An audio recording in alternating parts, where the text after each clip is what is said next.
Today is May 4th, 2016, and we are in Athens, Georgia, with Miriam Hernández. Hi, Miriam. How Hi. are you this morning? I'm good. Well, actually, Afternoon. this afternoon.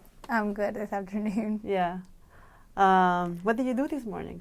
I slept in until about 10:30. It's my day off, so Oh. I got to sleep in. Yeah. Yeah. Then my daughter's grandmother called to wake me up, Mm-hmm. so I had to get up and made a smoothie and then went to see her grandmother. Uh-huh. Then after that, I got some casos. So what? Casos. Casos. It's a huge pot to Uh-huh. make carnitas Oh. outside in the fire All for right. tomorrow. That it's going to be Cinco de Mayo. We make Right. carnitas for tacos at the restaurant tomorrow, so we can't cook those inside because it doesn't taste like homemade carnitas. It doesn't taste the same. Oh, it has to be outdoors. It's because the taste of the fire with wood doesn't taste the same as when you cook it on the gas grill or on the stove. It doesn't taste the same. Okay. So, So it is done outdoors. outdoors on the grill on a big or- fire, like a pit almost. Uh-huh. With they put like cement blocks to like stop the fire to like spread, Mm-hmm. and then they put the wood, and then they only cook it with wood. They don't put like charcoal how we do now. They don't cook it like that. They you have to constantly be putting fire in it. Mm-hmm. So they're gonna make carnitas tomorrow, and I had to go get the big casos for my auntie and take them to the restaurant. Oh, wow. And then from there, I went to go eat with my coworker Juan, and then from there, and his son and his wife, and then we went to buy her some clothes because she just moved, and then from there I went to go drop off my daughter, and I got lost downtown trying to get here. Wow. So far, that's just Yeah. It's a lot for just a few hours. just a few hours. We had to Yeah. get some stuff done, so. So you said that you have a daughter. Mm-hmm. How old is your daughter? She will be 3 on August. What's her Yeah. name? Zulema Irene. Nice. Yeah, she's, oh my goodness. It's just crazy how she's going to be 3 already. Time Yeah. goes by so fast. So you were pretty young when she was born. I was 17, gave birth when I was 17, and then a month later turned 18. So Wow. it went So really how fast. has being such a young mother and working and dealing with so many stuff? How that Honestly, has been? I thought it was going to be a lot harder than what it has been, but I mean, I thank everybody that has supported me and helped me and babysitted and helped me get through things that I've needed. But right now, thankfully, my daughter has never gotten like majorly sick or anything like that. I mean, I was young, but to me, the whole formula and stuff was really a hard choice. So I did breastfeeding. That helped a lot. She didn't have any ear infections, anything that I hear most mothers complain of.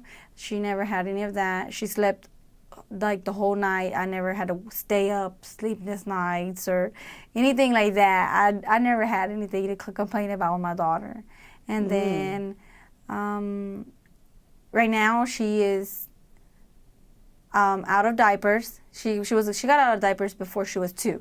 Oh. Yeah. Yeah. And she started walking when she was 9 months old. Wow. Yeah, so she just was ready. And my mom always makes jokes. Oh, she's ready. She's getting out of the way for the next one. No, she's not. She wants to help me. And right now, I got a letter in the mail yesterday that she was accepted to the early Head Start, where the Classic Center is, the Classic City High School building. In front where they do Career Academy. I don't know if you guys know what I'm talking about.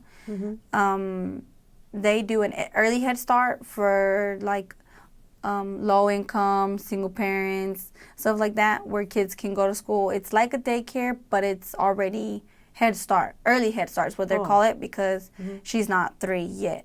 She'll be 3 in August, and that's when she'll start school, but it's... So it's not even preschool. It's not preschool. It's early Head Start. Before preschool. So she'll know. But the reason I wanted to put her in there is because she already knows her numbers in English and in Spanish. Her alphabet, she can sing it to you.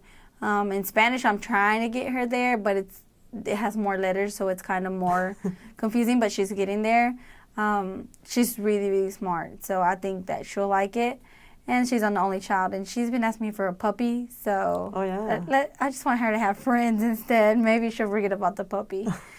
Well, I got that in the mail yesterday, and I was really excited, and I told her, I was like, baby, do you want to go to school? She said, yes, Mommy, thank you so much. And she grabbed the letter out of my hand. She's like, I'll open it for you. I'll open it. I'm like, okay, baby.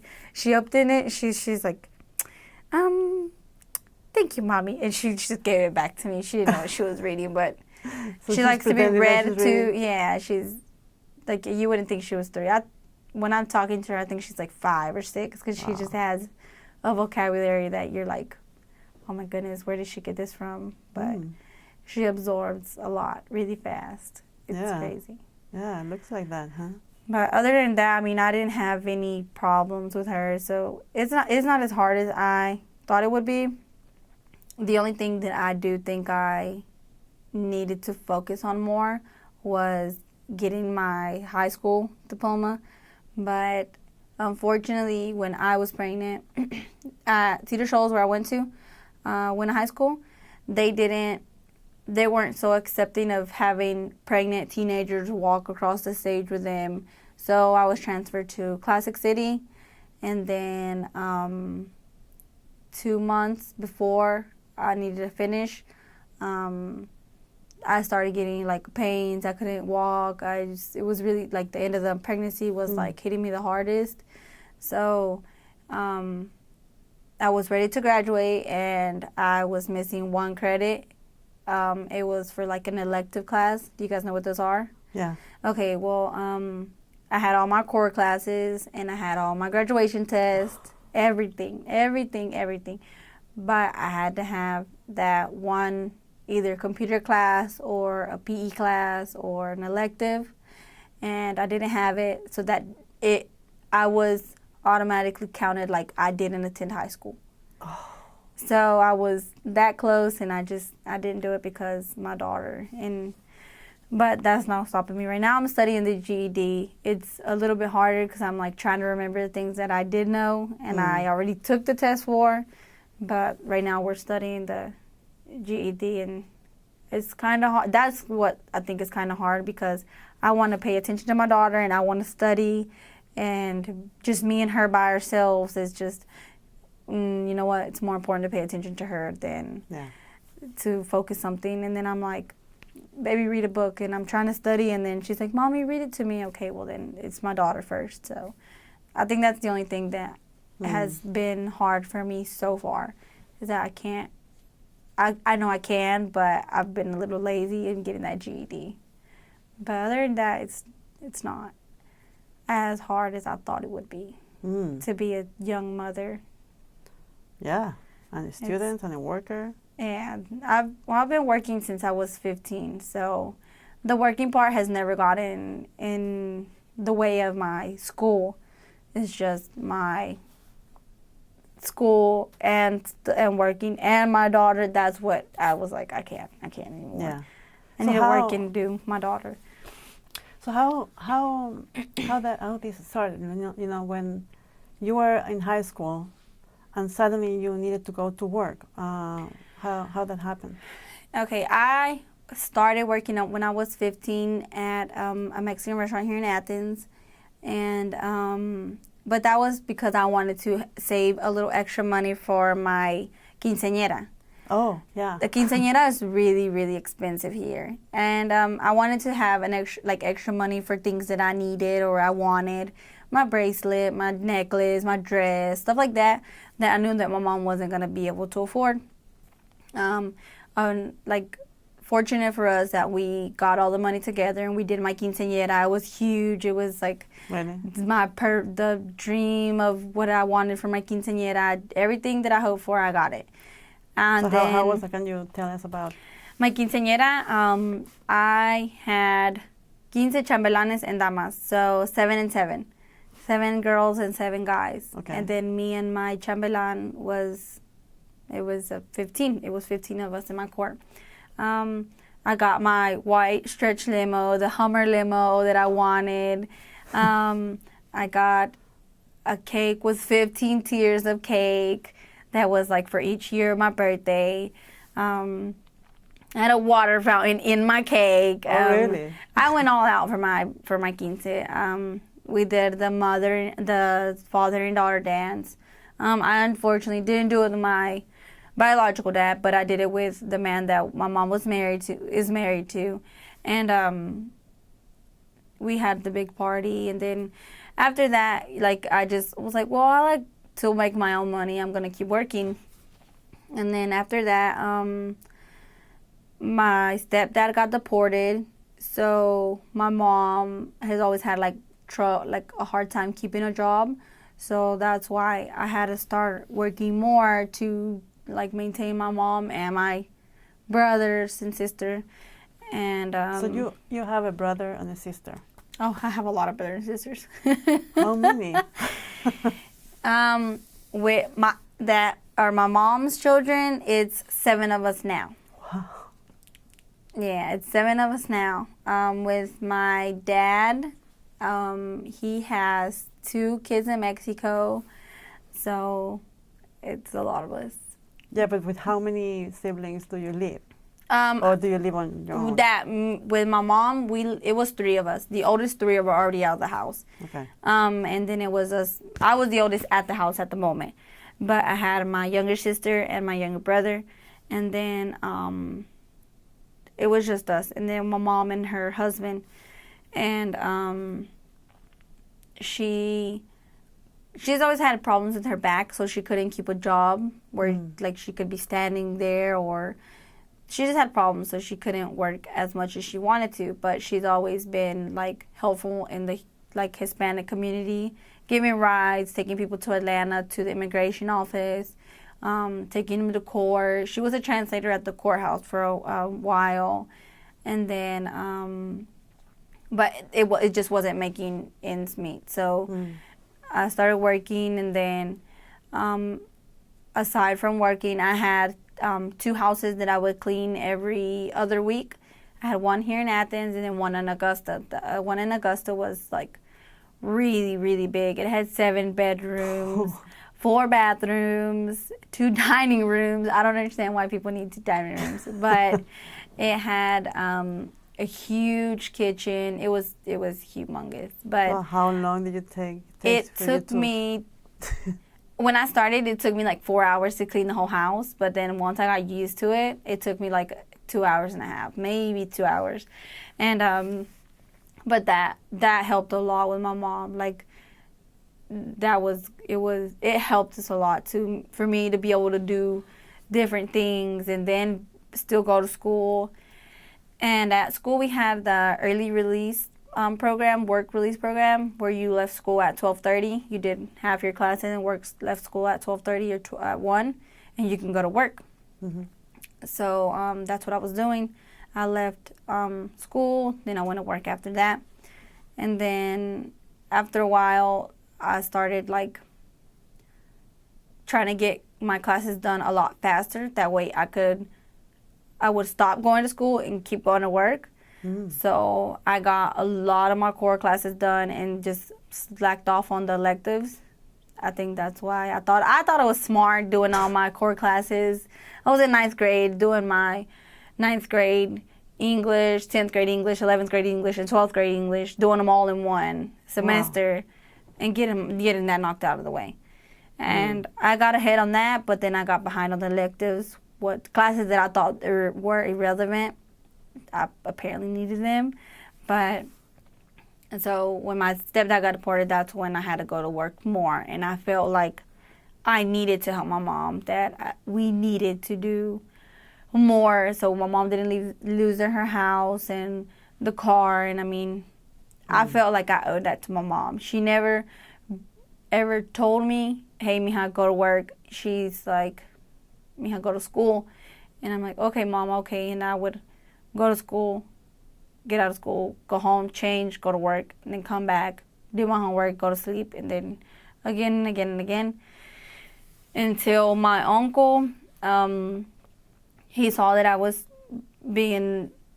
responsible, so we say, and he paid for me to get my driver's license, because I was driving on my permit, and my mom was not happy about that at all, and she would get really mad that I would take her car and go to work, and then she was not happy.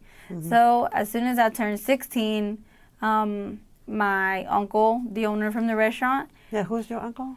Antonio Ramirez, the owner from Tlaloc, okay. the restaurant where I work right now. He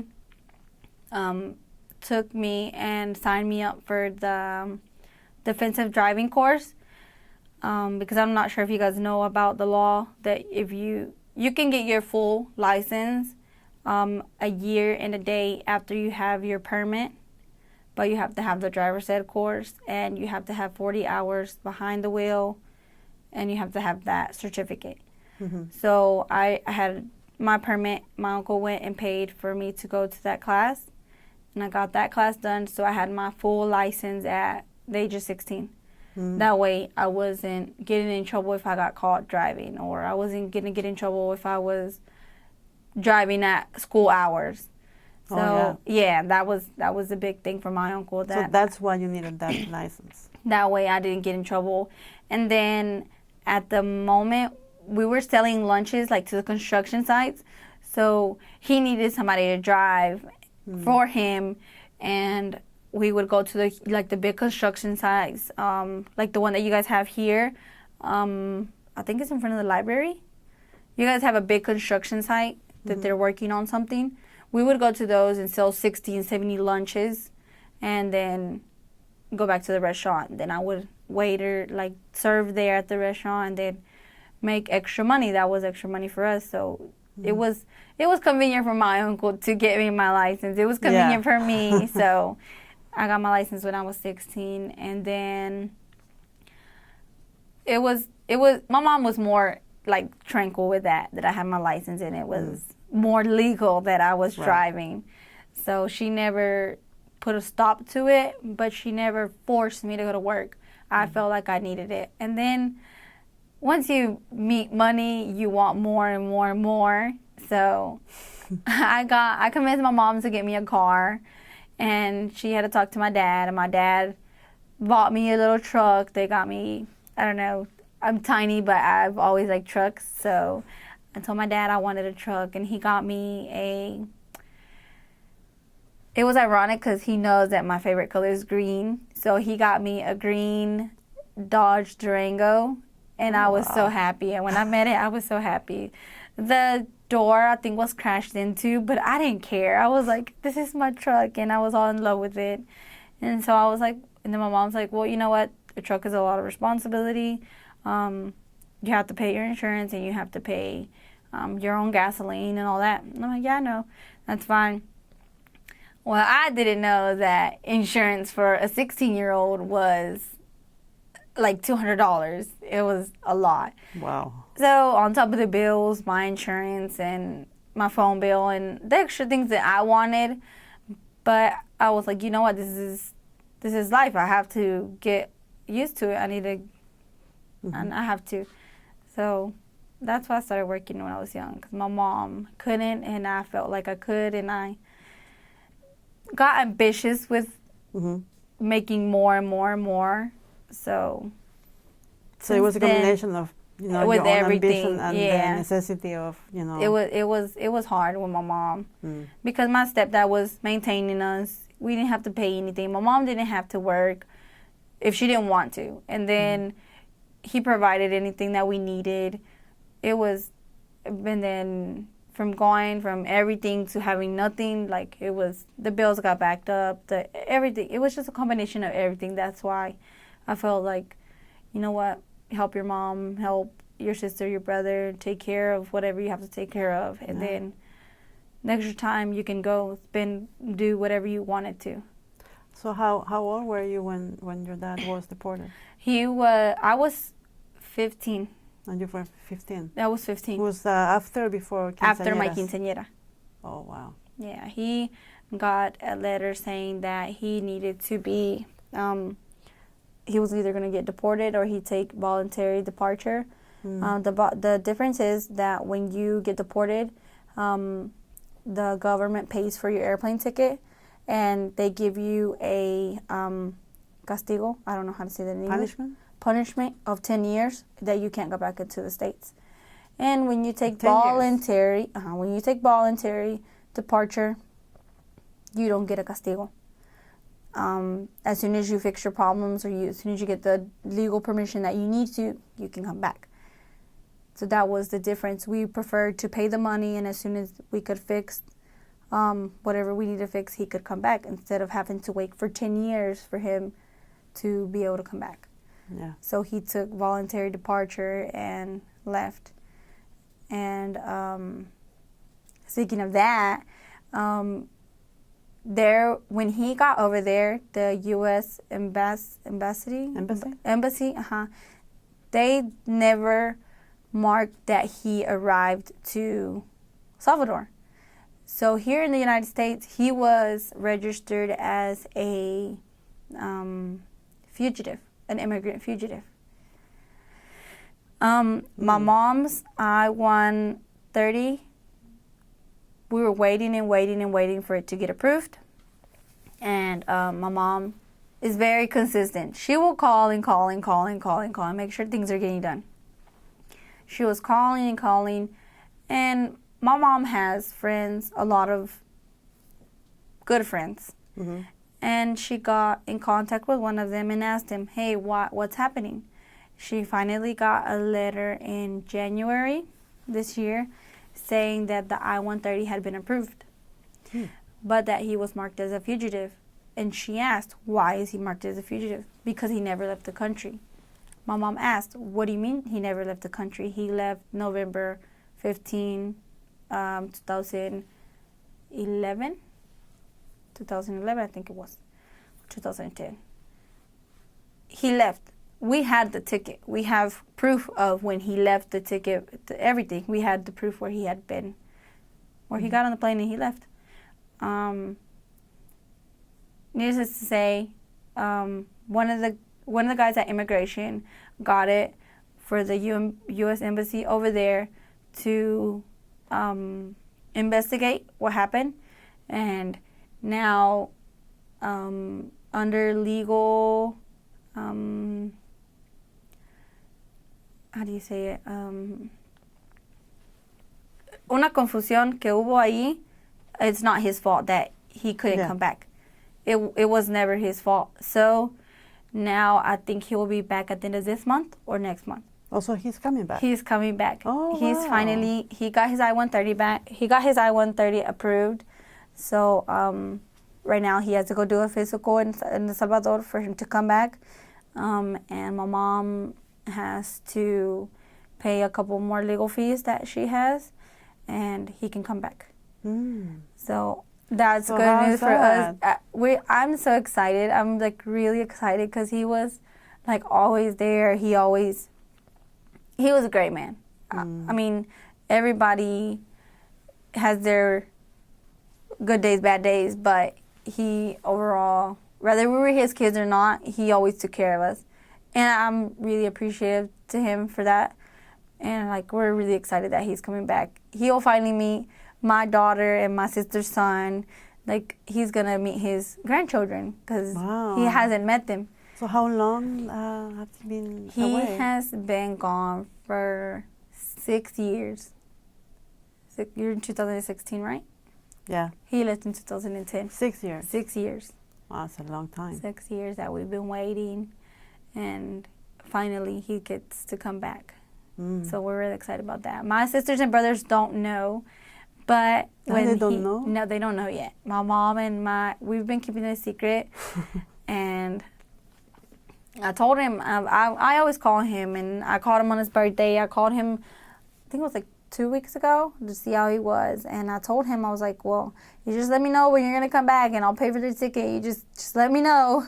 And I'm just waiting for my mom to tell me how much it is so we can just bring him back already. That way my mom isn't struggling as much because, I mean, I know my mom is strong, but since I moved out, I know it has to be a little bit hard on her because it's not the same to having a 2-income household to having a 1-income house. It's just really hard. So I'm really excited that my mom will be happy again and she'll have a little bit relief, and he'll meet his new son because my mom adopted a little boy in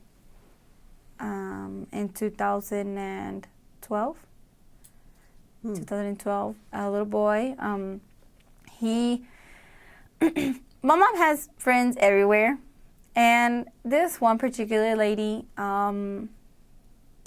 she wasn't in the best path in life, and she had her nephew with her, and we met at Toys R Us, and my mom was like, baby, do you want to take care of a little boy, a baby? And I was like, how old is he? 2 months old. I was like, okay, I'll take care of him because I like babies. And then I met her, and she was swinging the baby like this and patting him on the butt like she was like 6 months old. And I was like, what is wrong with this lady? And I was like, this lady is crazy, Mom. Why does she have a child? And she told me that that's not her son. I'm like, okay, good. And so I took care of him. I had him at my house for about 2 weeks before his mother showed up. And I was joking around, ha ha ha. Hey, can I have your son? And she told me, oh, let me talk to my husband. We've been looking for somebody to take him. What do you mean you've been looking for somebody to take him? And I thought she was going to take the baby and leave. She poked her head out the door and she called her husband inside. She's like, hey, come here. And then when she got inside, like, the conversation was so surreal. Like, I was like, is this really happening? Is like somebody going to come out and be like, oh, kid, joke's on you or something? Their conversation was that, hey, I found somebody that wants him. They looked at us, and I told them, oh, well, here he's fine. Here he's not going to be struggling for anything, because we didn't have everything that we wanted, but we had everything that we needed. And it was just something I thought my mom would be more happy. She would have more time to concentrate on something. And I told her, I was like, you know what? I mean, we could give him a better life than his parents are. And I told the lady, I was like, well, if you don't have anything for him, it's fine. Just bring him what you do have him, and we'll take it from there. And then my mom's like, but we are going to make this legal, because we're not going to raise him and then you come 2 years, 3 years later, oh, we want our son back. It's not going to happen. So she took him that day. It was a Monday. And 12 o'clock Tuesday, she was knocking on the door.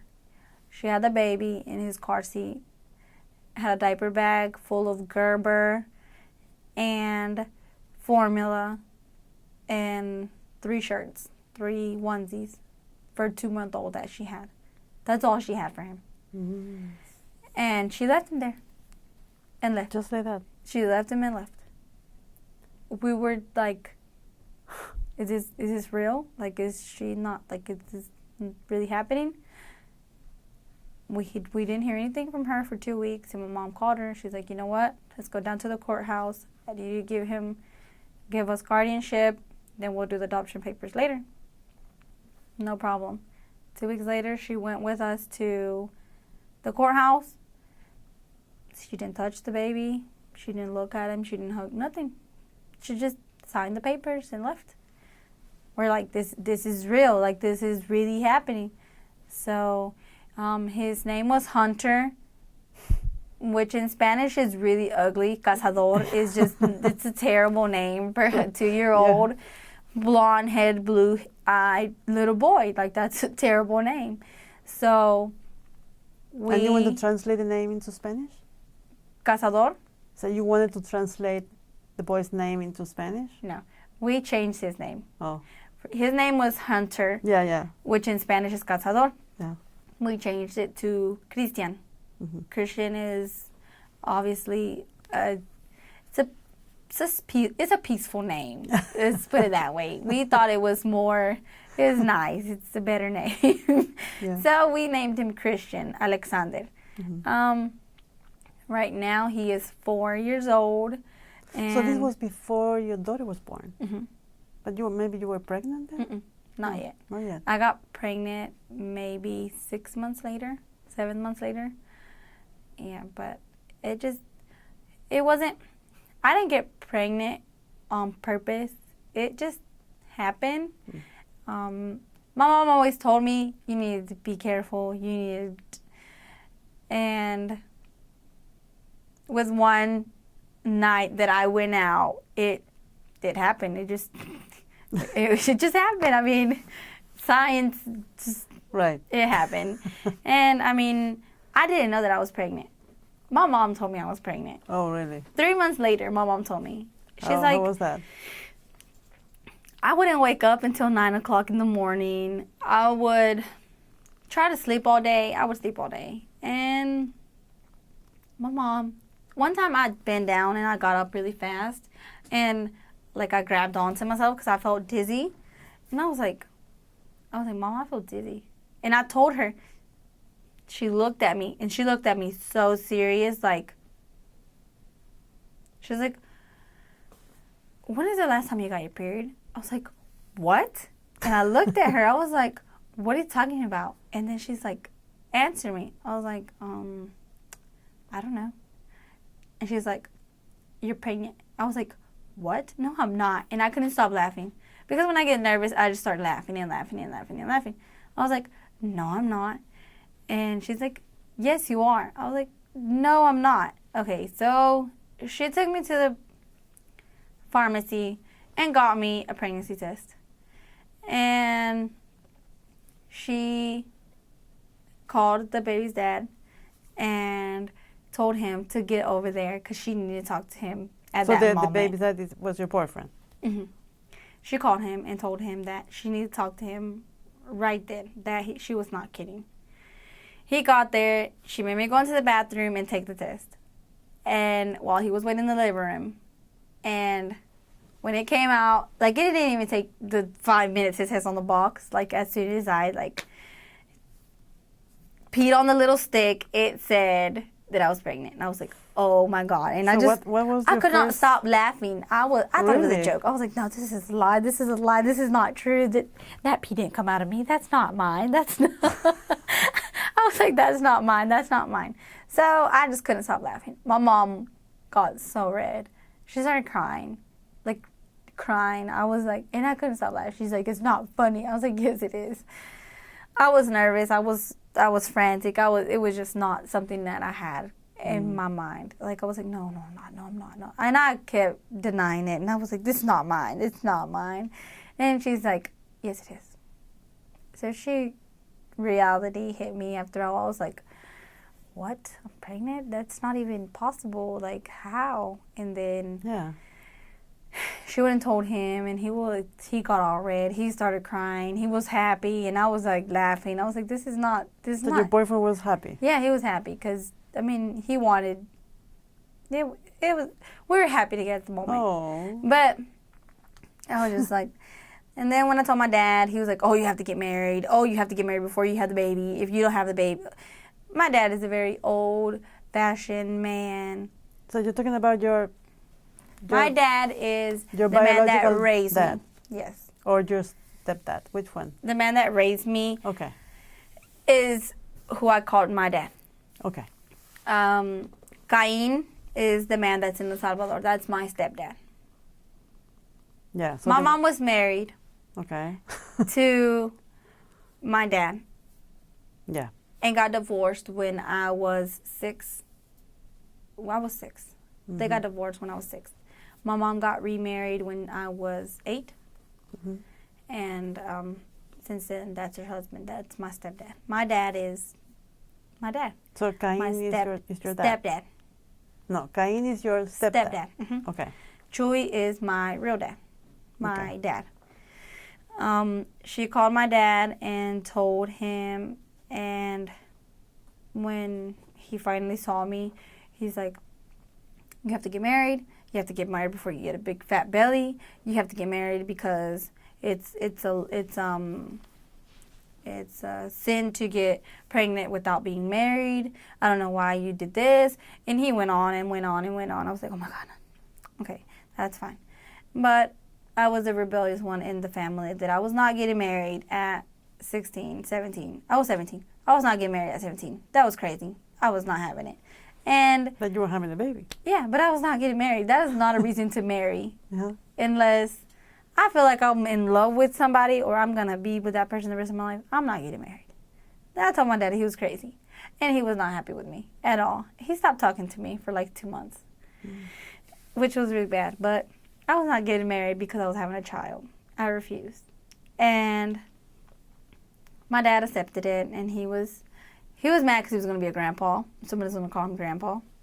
And I got through the pregnancy. It went really fast. I took the prenatal vitamins, did everything that I had to. Never had any problems with that. But it was just something that I was like, no, I'm not getting married. I was in my head that I was not getting married to somebody that just because of a kid. So that's how that went. Wow. I wasn't really. It has been such an amazing life. I have it's crazy to tell my life because it's like, really, you've gone through all this and you're only 20? Like, it's crazy. Yeah. So, how do you, if you could like see your life like you were not you, like you were somebody else, looking at your life, how would you describe your life? I think I would describe it like an old lady or like a telenovela. Oh, yeah. I would describe it as a telenovela because, like, you only see things like that on TV, like, oh, the poor child is working because their family is poor, and then she ends up pregnant, and then the mother adopts a kid, and like, I feel like it's a telenovela. I do. And because after I got pregnant, I had an argument with the baby's dad. We ended up splitting, going our own ways. I was by myself. I got with my ex-girlfriend, a female. So my dad completely stopped talking to me.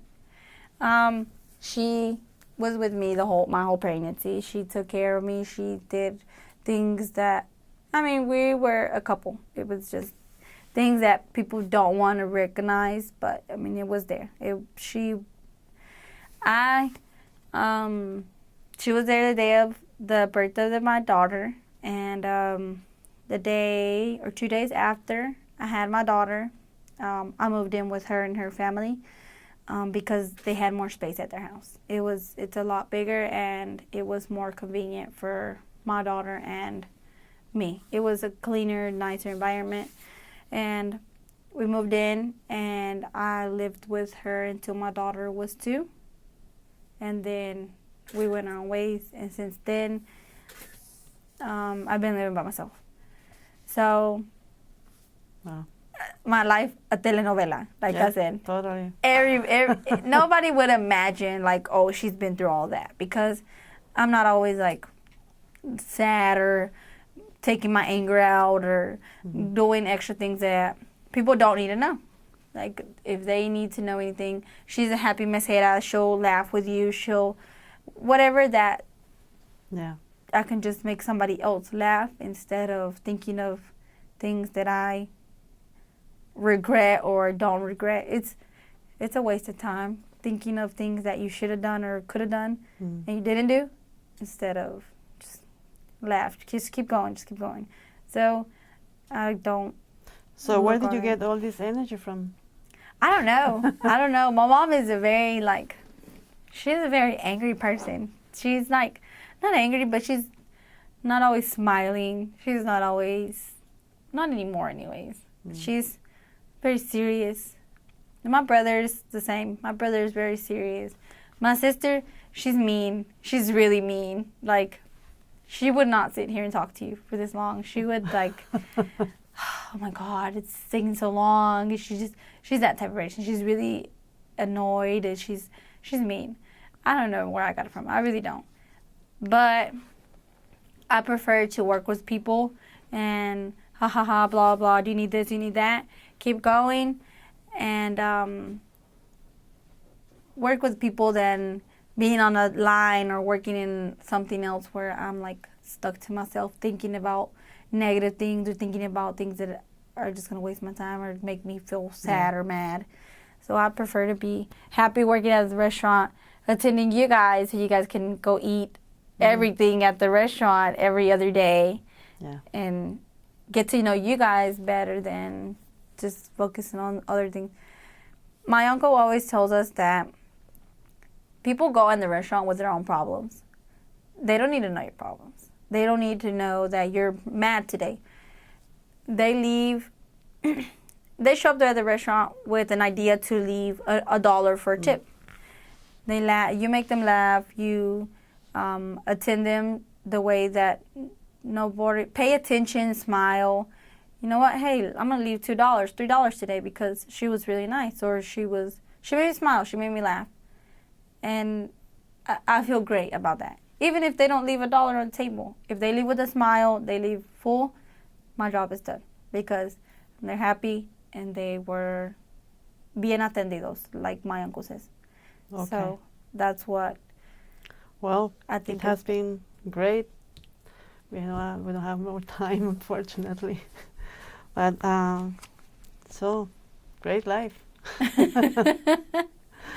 Congratulations. Thank you. Okay.